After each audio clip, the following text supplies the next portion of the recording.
My project will be about the indigenous people of West Papua New Guinea. These indigenous people have been displaced and face numerous challenges due to colonization. There's a general lack of awareness for these people and a lack of support for the indigenous peoples in this region. These people are currently fighting for their freedom and the ability to take control of their own country from military occupation, but until recently, they've had little success. Topic rationale. I struggled a lot with choosing which Indigenous group I wanted to do for this project. I ended up researching a few different kinds before I found out about the West Papuan people.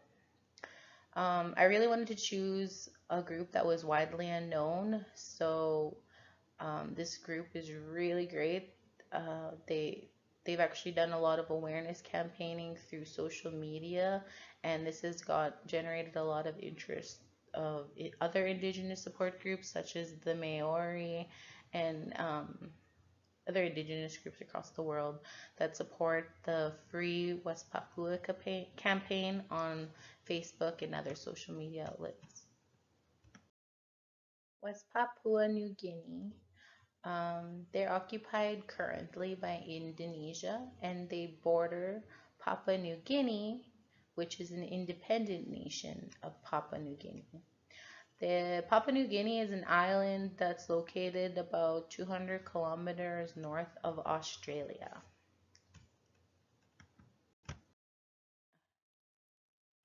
West Papua is home to 250 diverse tribes, all speaking their own languages and having their own unique cultures. The majority of the indigenous population still live traditional subsistence lifestyles. The population has been affected drastically over the last 50 years as the government has implemented transmigration policies. That means that they had policies to move the people of Indonesia of overcrowding to the uninhabited islands and areas across West Papua. This increased their population into the millions, with the indigenous population and the non-indigenous being about 50-50. The history of West Papua. Originally, they were colonized by the Dutch in the 1600s, but in 1962, the U.S. government forced the Dutch to hand over West Papua to Indonesia.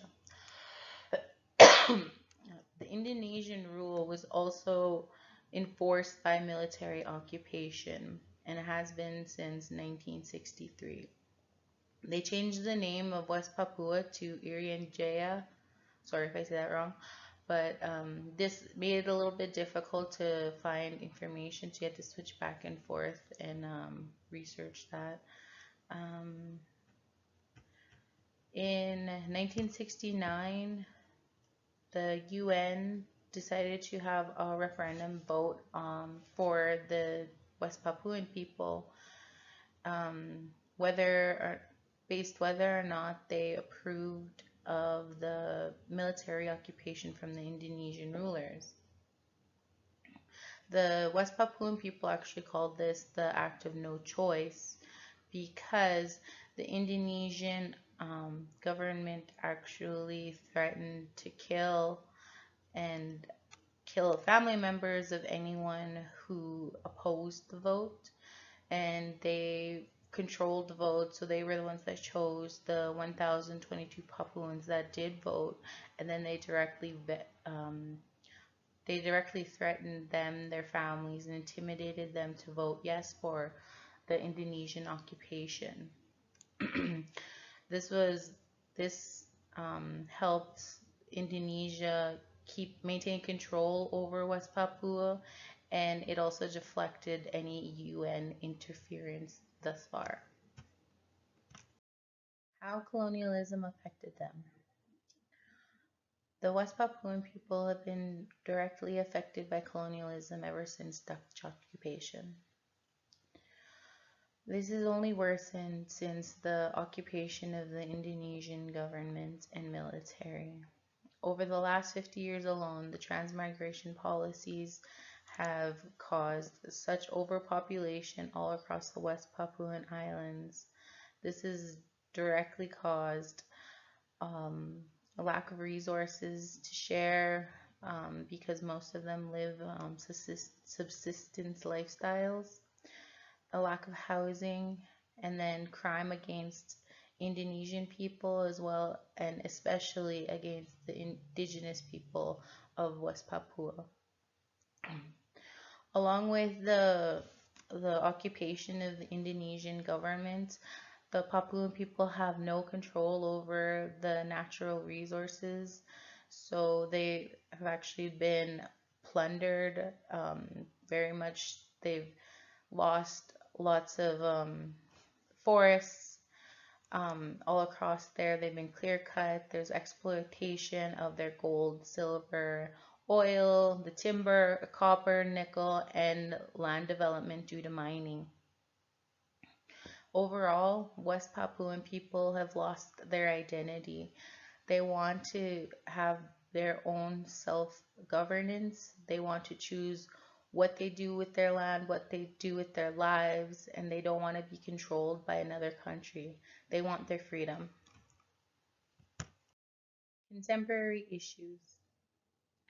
As previously stated, West Papua is under military occupation from the Indonesian government. So they've been under this military occupation since 1963, which is actually the world's longest military occupation ever recorded. Most of West Papua was actually unknown to the world since then until the 1960s, and since then they've started adapting, slowly adapting to the modern world and ingraining that into their way of life. Overall, there's a lack of media attention surrounding the West Papuan issues and the genocide that they've been suffering since the Indonesian occupation. This is due to the military control of media outlets, and there's severe punishments to anyone or any media outlet that would speak up against the government. So in retaliation, the West Papuan people have actually created these really great social media platforms to gain awareness, and they've actually been undertaken by a lot of other people. This has helped generate the awareness for the genocide and shed light on the Indonesian government and show the world what they've actually been doing in West Papua. New developments with the United Nations. In 2007, 71% of the population in West Papua signed a petition for self-determination.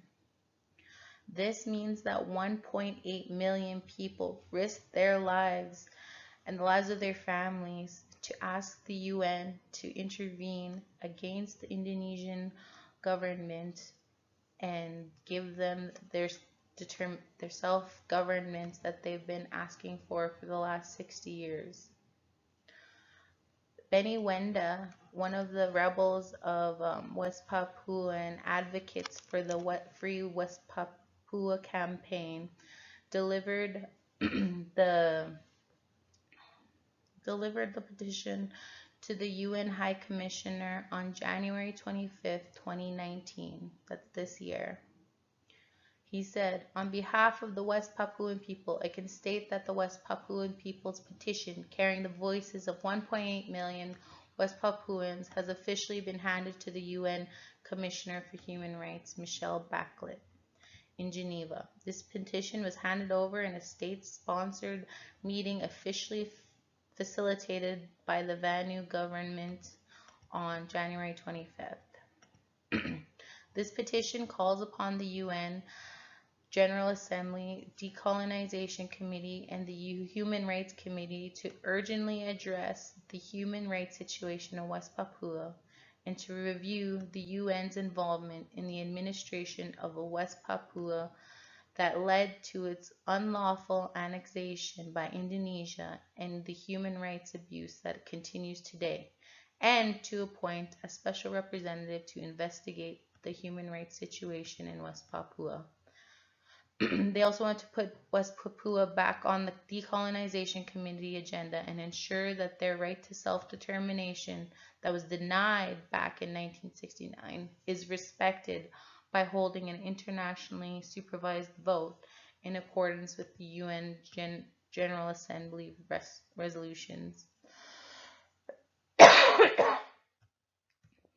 And this story continues to develop today. This is my reflection on the overall project that I've had with the West Papuan people. My reflection is that much like the struggles that we have here in Canada as Indigenous people, the West Papuan people have also suffered. They've suffered secret genocide that the government's covered up. The government controls the media and the way that the overall people think. And in that sense, they've lost control of their voices. But much like us, we've used social media platforms to gain awareness and to gain that support across the world. And it's really shed light on what our governments are capable of and what they're continuing to do to suppress our people. Another